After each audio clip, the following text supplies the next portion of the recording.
Okay.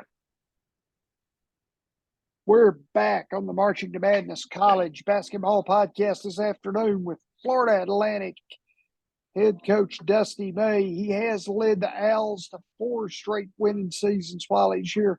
Last year, they averaged 74.1 points per game, and they shot 35.2% from the three-point line. Coach, welcome back. Thanks, Ken. I really appreciate you having me on. Of course. Hey, now you brought the Owls into a really solid offensive program here in 4 years. What was your idea in trying to establish Florida Atlantic as an offensive threat? And it's happened. Well, Ken, we've evolved into a pretty good offensive team, and we have good shooters. Our decision making and playmaking is improving, and we have good interior players as well. With Vladislav Golden being a traditional back to the basket and good roller, and then Giancarlo Rosado is a playmaker at the center spot. So we use our fives a lot to trigger offense, but more than anything else, we have players who are unselfish. They can shoot it and drive it and get to the rim. But most importantly, I think our shot selection is what's allowed us to improve from an offensive metrics situation. Now, you guys finished tied for second place in the Conference USA in the Eastern Division last year. So how do you build on that as you have 8 of your top 9 scorers back in uniform?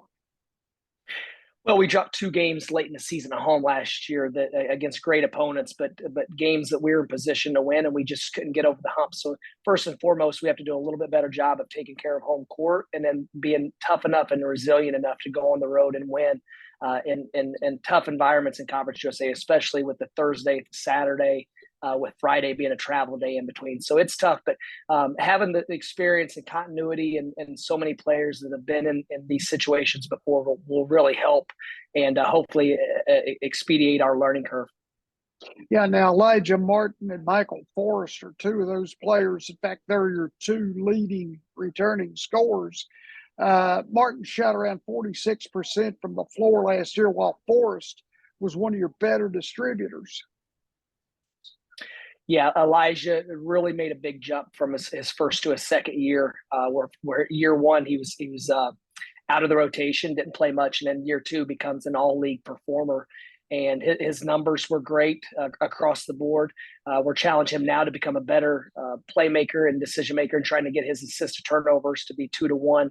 But he's a good defender. He's good on both sides of the ball. He's an awesome human being. So we lean on him for a lot. And then obviously Michael Forrest has been with us for a while. His decision making has improved. He's always been a good shooter and a good scorer, but he's grown in all facets of the game. So we're excited for his last year of college basketball and see what he can do on his way out.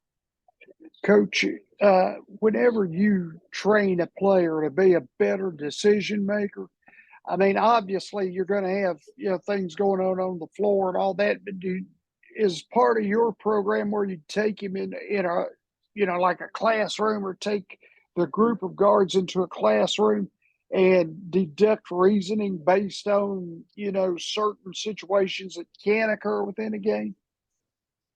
Yeah, Ken, to be honest, we turning the ball over has been our Achilles heel for the last couple of years, where we've been a good shooting team from 3. We've been a good shooting team from 2. We've been a good shooting team from the free throw line, and we're a very good offensive rebounding team. So turnovers being the only thing that negates all of those.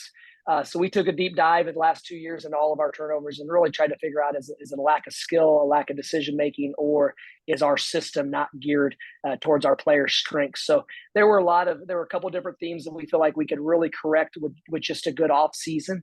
But a lot of it comes down to passing and catching and being ball strong in a very physical and athletic league that we're in. So hopefully we can make a big jump in that area. And if we do, we feel like we can even go to higher levels offensively. Yeah, that's interesting, the point of view and the way you guys do it, and then how your opponents, your colleagues may do it. I love the differentiation in coaching, like that. Absolutely. Now, I was going to ask you about Michael Forrest. He was one of your first recruits as you came into FAU. Discuss how you were able to build him and how he's become such a main part of the program. Well, it's been so long now, 4 long years ago. But Mike, we threw him to the fire, and Yeah, as a freshman, he started every game, I believe, and early on was kind of a role player for us. He played the point, but he was a distributor role player. And then we had some injuries in year one, and so he was thrust into a big role where he had to score, he had to defend, and he had to facilitate.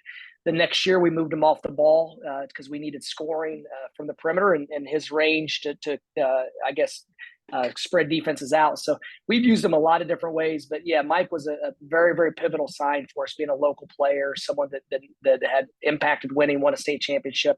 And he's done a lot for our program, and we're very, very grateful that he chose to come play for us, and he's done a lot for us. But we're looking for him to have a great year. He's had the best off season since he's been here. His improvement, I feel like, in the last year has been exponential. So we're excited for Mike, his leadership, his scoring ability, his everyday approach. But Ken, that's what separated him from day one. Even when he was struggling as a freshman, and all freshmen have ups and downs, his work ethic, his work capacity never changed. So from early on, we said we're gonna stay with Mike. We're gonna ride Mike because we really believed in his character and his toughness and all the things he brought to the table, other than just his scoring and playmaking. you have a point guard, Brian Greenlee, back, and I was wondering, how does he get even better at finishing at the rim? A lot of reps, Ken, and we have a couple point guards. Nick Boyd actually comes back after playing a lot his freshman year, and this will be his second year playing because he spent last year as a medical red shirt. Nick Wow. Boyd is playing some point, BJ's playing some point, and then Jalen Gaffney from UConn has also played some point. So we have a lot of different options at that spot. We've actually slid BJ off the ball a little bit more this year than we ever have, just because his speed and playmaking as a two guard and his shooting ability has really helped us as well. So he'll play the one, he'll play the two. We just need BJ to continue improving in all areas. And then defensively, we need him to be an all league caliber defender with his speed and athleticism and strength. Now, I read about Giancarlo and Vladislav, at 7-1. And he played more last season, I think, than he ever has, at least by the statistics and things I saw. What did you learn about his game, and how does he become even more dominant with his size? Well, we have to find a way to get him more touches. Ken, he's very efficient, and when you look at Giancarlo and Vlad, Mm-hmm. they basically split minutes. And so when you add up their numbers, the rebounds, points, offensive rebounds, everything, we had a efficient production from the center spot. We Mm-hmm. need both of them to protect our rim a little bit better. We feel like that's the one area that we didn't do a great job of defensively. We didn't defend the three very well. And then we gave up too many open court baskets because we turned the ball over. And then the rim protection was the last thing that we need to make a big jump. And we've done a better job in the preseason of protecting the rim, but we're not anywhere where we need to be if we're going to be an elite defensive team as well. And everyone knows if you're going to win your league, you need to be very, very efficient on both sides of the ball. So both of those guys present different challenges. They're both skilled offensive players. And both bring a completely different skill set. We'll actually play them some together this year because of Giancarlo's skill level, and also Vlad has gotten a lot stronger. And as you said, Ken, last year was the first year he's ever played major minutes, where he was at Texas Tech. Yeah. He played at prep school. He was at prep school half a year and played a lot, but he's with the CUSA program in Moscow and wasn't a main guy. And then on the national team, wasn't one of their main players. So this was the first time he's played as a main rotation player. And he got a lot stronger this summer. He's improved daily. And we think Vlad's going to have a great year. Discuss your philosophy on 3-point offense. I mean, if you're a coach, if you're a fan, if you like fast tempo finding shooters, then Florida Atlantic's who you ought to be watching play as one of your teams. I was just curious in your philosophy. You guys averaged 8.8 makes a game last season. That was in the top 15% in college basketball. Can we have good shooters? We feel like they play off of each other very well. And now that the next step for us is to get to the point where when teams are just taking away the three, we take more twos and we don't settle for the contested threes. We drive it, put pressure on the paint. And then the way teams played us a lot late last year was they just stayed at home on our shooters. So this should be a great opportunity for Vlad and Giancarlo and our guards to get downhill and score at the rim, because our 2-point percentage was one of the best in the country. And the one thing I would say is we probably needed to take a few more twos than threes, but we love the three. We're built for it. We recruit shooters. We're 50% more. Some people call that analytics. So we're going to take a lot of them, and hopefully we can create good ones for us. But it's always going to be a part of our DNA as long as we have good shooters. Sure. Now, Conference USA is always competitive. I mean, there are 14 teams in there. In my mind, I'm sure you all probably agree, the league ought to be getting more than one bid, every year on average. So, I'm wondering, as competitive as it is, and with the coaches and players that are in place, how do you break down the league in general going into the 22-23 season? Well, Ken, 3 teams left the league this year: Southern Mississippi, Old Dominion, and I'm missing someone else. Marshall. I'm sorry, Coach D'Antoni Marshall. Yeah. They left the league, so there's 11 now. So we'll have a true 20-game schedule where we play everyone home and away. So we'll have a true champion this year.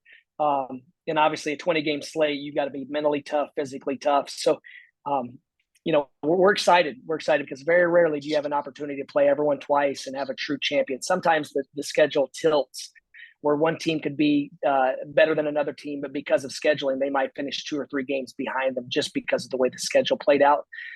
So this year there won't be any unbalanced scheduling. But it's a tough league, Ken, and I think anyone that's ever been in this league knows that it's very, very difficult to win this league with especially with the teams up top. But for every team in our league, we all got to do what we need to do in the preseason, which is win as many games as possible, get some upsets, and then take care of home and win every game we're supposed to win. And that will help the league inside of itself. So then when we're playing each other, there's some opportunities for good computer ranking wins. I knew the league fell down to 11 teams. I need to hire a proofreader. Actually, I need somebody to proofread without pay. That would be even better. Hey, Dusty, last question. Your thoughts on potentially expanding the NCAA tournament? That's been a rumor here lately. Yeah, Ken, when you look at football, I can't remember what the exact percentage of teams that make postseason play. I do think there is a demand for it. People watch the first 4 games. I don't think you go crazy and double the number, but I think a slight expansion as the NCAA Division I memberships continues to grow, as it gets more challenging and tilted towards the Power 5 schools. I do think it would be I would be open to expand the tournament slightly. I haven't spent a whole lot of time on it. We need to take care of what we can, which is improving daily and find a way to be the best team we can be in November, and then continuing to grow throughout the season. But I wouldn't be opposed to it. I'm definitely not an advocate of it or opposed to it. Just kind of whatever the NCAA decides and those coaches that have been doing it a long time decide. I'm all for it. Coach Dusty May, the Florida Atlantic Owls. Coach, welcome back to the show, and it's great seeing you and talking to you once again. Awesome. I appreciate your time, Ken. Oh, yeah, and good luck to you. All right. Thanks a lot. See you next time. See you. Yes, sir. Later.